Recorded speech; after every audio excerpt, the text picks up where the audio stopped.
Welcome back, beautiful and amazing human beings, and in this video we are going to try to explain to you the Bitcoin civil war that's happening right now that will decide the future of cryptocurrencies, and has other people saying that this is a takeover by banksters, Bilderbergers, globalists of cryptos. Just first of all, before we start, just know that I may be a little bit biased on this subject, especially because it has been Bitcoin and other cryptocurrencies that has sustained this independent media operation. We do take Dashcoin, Bitcoin, and Ethereum donations on wearechange.org/donate. We use blockchain-enabled social media companies like Steemit, where not only content creators but spectators earn cryptocurrencies through this social media platform. We also upload every one of our videos to DTube, where we also gain cryptocurrencies from using the platform. And it is because of that, with investments and trading, that we, as an independent media organization, are able to sustain ourselves and with your donations be completely free to talk about what we want. Now, the second thing I wanted to bring up is that there has been a lot of confusing terminology, whether it's financial or technological, that has prevented people from understanding what Bitcoin is. But to put it simply, I believe former US President Barack Obama described Bitcoin the best when he said, "What mechanisms do we have available to even do simple things like tax enforcement? Because if in fact you can't crack that at all, government can't get in, then everybody's walking around with a Swiss bank account in their pocket." So to put it simply, now because of Bitcoin, it is not only the privileged, rich and famous people who have access to Swiss bank accounts, but all of us. It is a store of wealth or investment that is becoming more popular by the day and run through mathematical online algorithms called the blockchain. And of course, this online decentralized currency has been extremely volatile, especially now with major Bitcoin figures and developers clashing. Alright, and to talk about the latest kind of Bitcoin war that has been going on, I wanted to bring in the one and only Jeff Berwick, the dollar vigilante, or otherwise known as the rebel rouser that usually I travel to Venezuela and other crazy parts of the world with. And I wanted to bring on Jeff because he's been kind of like a leading expert in this field of cryptocurrencies. And for the layman person who doesn't really understand the crypto world, what is happening right now with this kind of Bitcoin war? Yeah, it's so much going on as usual in the cryptocurrency space, Luke, and there's been so much just in the last few weeks. I guess you could sort of just start with this latest fork, the Bitcoin SegWit 2X fork, which was supposed to actually come out on November 16th, but was called off last week. That's sort of related to the Bitcoin Cash fork that happened on August 1st, and that's all due to the fact that Bitcoin has become much slower and a lot more expensive to use over the last year, and people are all debating about what is the best way to fix it. And one of the ways has been to do SegWit, which they did, which they didn't increase the block size. It gets a little technical, but they didn't increase the block size. And what the people on Bitcoin Cash side were saying is just increase the block size. That's all you have to do, and everything will get a lot faster and a lot cheaper for transactions. And then what I've been speculating on recently, and I've actually told Dollar Vigilante subscribers this a few months ago, is that I have a feeling that Bitcoin to some extent has been somewhat taken over by the globalist, the actual person who's sort of most in charge of Bitcoin right now. Not that anyone is fully in charge. It is a very free market sort of a thing, but essentially Bitcoin Core, which is most of the developers, and they're the ones who decide what goes into the Bitcoin code. Many of them work for a company called Blockstream. That company is actually owned by AXA, which is an insurance giant, and the chairman of AXA used to be a person named Henry DeCastries. He also is involved in Blockstream. So you essentially have, and I've been to Bilderberg, I think 3 times with you now, trying to expose it, and one time we even got inside together, but you essentially have the person who's has the most power in Bitcoin right now is a Bilderberg chairman, steering committee chairman.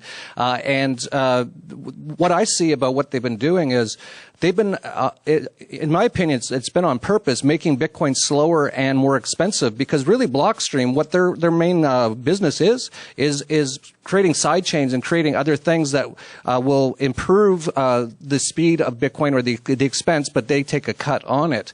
And if you really want to go down the rabbit hole and go to full conspiracy theorist mode, you could say that what they're trying to do is make Bitcoin slow, make it expensive, make it vulnerable, which is something that SegWit actually does.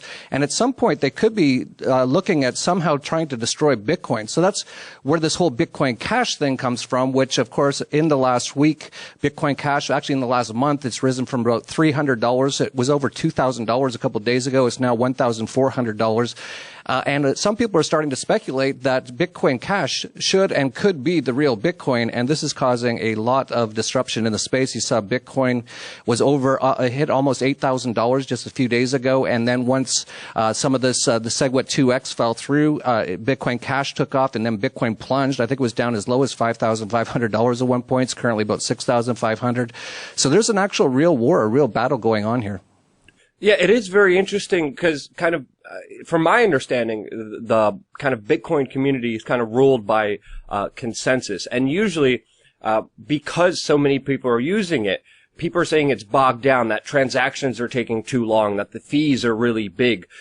Is this kind of done methodically? Who are some of the players here deciding the bigger consensus here? Because I know Roger Ver got involved in this, and we've seen a shift from kind of a lot of the anti-establishment figures, a lot of the earlier kind of adapters of Bitcoin in the crypto space who are usually anti-authority. We are seeing them kind of move directly towards Bitcoin Cash now. How do you see this kind of playing out? Because we are seeing the prices kind of regulate. We are seeing Bitcoin go up right now from its previous kind of departure where it was before. How is this thing playing out right now? And who are some of the key players kind of deciding the bigger movement of this cryptocurrency? Well, like I said, in the last year, it's been a real issue. The expense of Bitcoin. I've paid Bitcoin transaction fees as high as $20 or $30 or $40, which really, what's the difference between it and a bank at that point? And then sometimes it'll take a day, sometimes it'll take a week. And this is not how Bitcoin was supposed to be. And so many of the people, the Bitcoin core people, they've been talking about SegWit. It took them a long while to get that in. I think SegWit has a lot of risks. And if you look at the debate about these sort of things, it's been quite shut off on the side of Bitcoin Core. If you look at probably the most important sort of Bitcoin Reddit out there, you cannot talk about Bitcoin Cash on there. It has been totally taken over and censored. And that's why people like Roger Ver has said, well, we don't want to do this, but if they're going to try to take it over and try to destroy Bitcoin, then we have to make sure it continues on. So that's where the Bitcoin Cash fork came in on August 1st, and essentially all that did was say, okay, we don't want these people to be in control of it. We want it to have other sort of facets to it, and just basically increase the block size, which is so simple. This is the question that people need to ask themselves out there. I know there's going to be a lot of comments, a lot of people saying I'm some sort of horrible person for saying this, which I get all the time when I speak the truth. But essentially it comes down to, why are they censoring the discussion? Why are they still having it so Bitcoin is slow and expensive? It shouldn't be. This is not technologically a major problem. So many other cryptocurrencies out there have no problems doing much bigger transactions and for much less cost. And the real simple answer is, why wouldn't you increase the block size? That was the main issue. You got up to the maximum block size of about 1 megabit, which is tiny in today's terms. Like, no one even knows what a 1 megabit is anymore. I remember when you used to have those big floppy disks, those were about 1 megabit. And the common sense thing to do would just be to increase the block size to just 2 megabit. Is no big deal. But they were really against it, and now they're trying to shut off the discussion. They're trying to move forward. They even, in some ways, they kind of reneged on what they said they were going to do, because they said they would eventually increase the block size, and that's what this SegWit 2X fork was supposed to be about. And a lot of people said, they probably won't do it, and they didn't. And so that's, I think, when a lot of people started to go, wait a sec, what's really going on here? What are they trying to do? And to me, it's just, I'm not sure myself. I have not sold my Bitcoin. I have not sold my Bitcoin Cash either, and I've recommended to people since the August 1st fork to not sell Bitcoin Cash, because I expected this could and would happen, and it is now happening. Now, what happens from here is anyone's guess. This is an absolute war going on for Bitcoin, for the future of Bitcoin. And the future of Bitcoin is also the future of Earth, in my opinion, because if they have control of all the money, which we've seen, that's how they've controlled everything since for hundreds or even thousands of years, they control everything. If they don't have control of the money, then we have the opportunity for free markets and peace and prosperity, the end of all wars. So that's why I think this is such an important battle, and it's just a battle that's going on. And where it goes from here is anyone's guess, but it's absolutely on right now. Yeah, a very interesting battle unfolding in front of all of us right now. I don't know where the chips may fall. It's a very, to say the least, a very volatile market, especially in the crypto space world.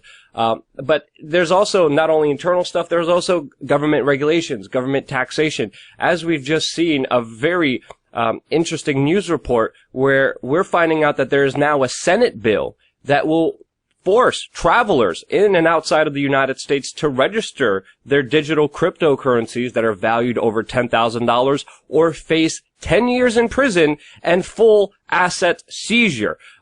Jeff, what is your reaction to this as we're seeing kind of more taxation, more kind of regulation, more kind of stomping down on the original freedom that was allowed to many people with cryptocurrencies? Yeah, well, it's, that's what they always do. This is what governments do. Governments are illegitimate. They are, in fact, a criminal organization. The fact that they don't say that on CNN or on television doesn't matter because they control the media as well. Taxation is nothing but extortion. It's nothing but theft. I was just at a hockey game up there with you in the last few days, and I held up my taxation is theft sign in the front row. I believe that very strongly. So this is what they do, and this is what we're trying to get rid of, is this complete control, stomping on the human face of humanity forever, like George Orwell wrote. And they do that through all these controls, through control of the money, through taxation, through regulation. And as you pointed out, they say now if you travel with your cell phone and you have Bitcoin on it, which is kind of funny because Bitcoin isn't really on your phone.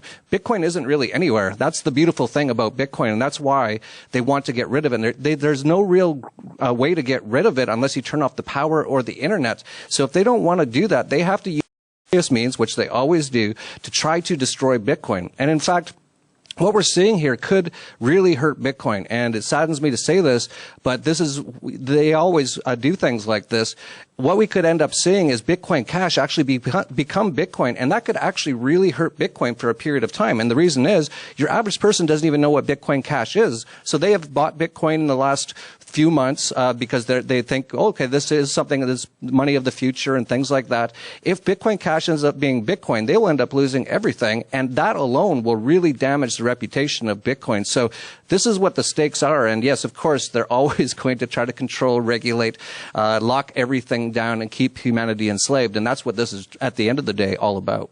There's been very dangerous kind of precedents set on the U.S. border coming in and out of the United States, with now border agents being able to take away your phone and access your phone, and you having to give them your password away. But Bitcoin is very interesting because all you kind of have to do is remember your password, and you won't have anything on you, even traveling. So it's changed the landscape, and we're seeing a lot of these people stepping up. It's interesting, the theories that are happening around Bitcoin now. How will it unfold? I don't know. I'm going to be talking to you, Jeff, just to find out all the latest information in this cryptocurrency world. It is very confusing, just this whole landscape. I like the way Barack Obama explained it the best. I think he explained it very simply, what cryptocurrencies and Bitcoin is. But most importantly, any last words on kind of this bigger conflict that's happening right now, or just in the overall Bitcoin space? Yeah, as you pointed out, Barack Obama, drone bomber, the Nobel Peace Prize winner, didn't have one day of peace his whole presidency, said Bitcoin is essentially like having a Swiss bank account in your pocket, and it is. And this is what it's all about. If we can finally bring money back to humans without having it be completely controlled by central banks, which destroy the world in every single way. Even Ron Paul said it's no coincidence the 20th century was the century of central banking, was also the century of total war. That's how they can have all these wars, is through the printing press, through inflating the currency, through counterfeiting money, essentially. And if we can take that away from them, it will be massive. And this is what it's been all about for me since day one. Since I understood in 2011, I knew this was incredibly important. And now we're getting down to the point here where they are really doing their best to try to mess with Bitcoin. And we'll see what happens. You mentioned Roger Ver, Rick Valfing of the Pirate Party. These are all anarcho-capitalists like myself that are all supporting Bitcoin Cash for this reason. Not saying that sell Bitcoin or anything like that, but to at least support Bitcoin Cash because it might be the only good option left after all the dust settles here. And all those people, including yourself, are all coming down to Narcopoco in February of this year. So for, the largest anarcho-capitalist conference in the world, we also have Cryptopoco, a full day of cryptocurrencies with so many of the big players in the space, including people like Dan Larimer of Steam and EOS and so many others, so many of the biggest names. And all of them are all anarcho-capitalists. And so we're working towards putting out a free money that will give the power back to the people. And I'm not sure what some of these other people are doing, but it's starting to smell a little funny. Thank you so much, Jeff, for your news and analysis. If you want more from Jeff, go check out the Dollar Vigilante on YouTube. And of course, I will be at Anarchapoco. I'll definitely be speaking there and doing another Change Media University bootcamp, teaching journalism, self-help, self-development, all other crazy stuff. Expect the unexpected. And if you're interested in going, Jeff has offered a 10% discount to all We Are Change viewers just by using the promo code WRC. I hope you guys appreciated this video. If you did, share it. If you disagree, let me hear your comments in the section below. And of course, I love you guys. Stay tuned for more. In a world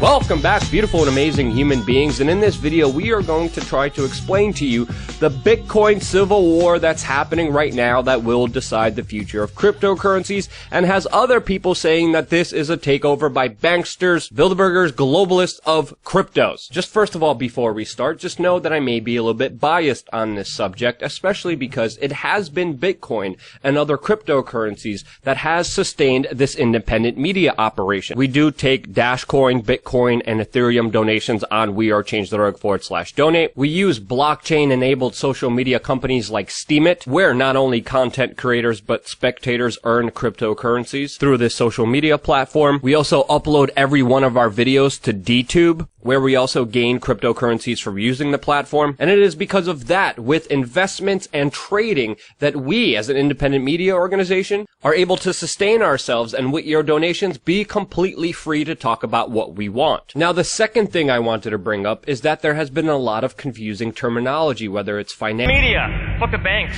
fuck drone strikes, fuck tanks, fuck hunger, fuck war, fuck ignoring of the poor, fuck the left, fuck the right, fuck the government. Thank you, thank you, thank you, thank you.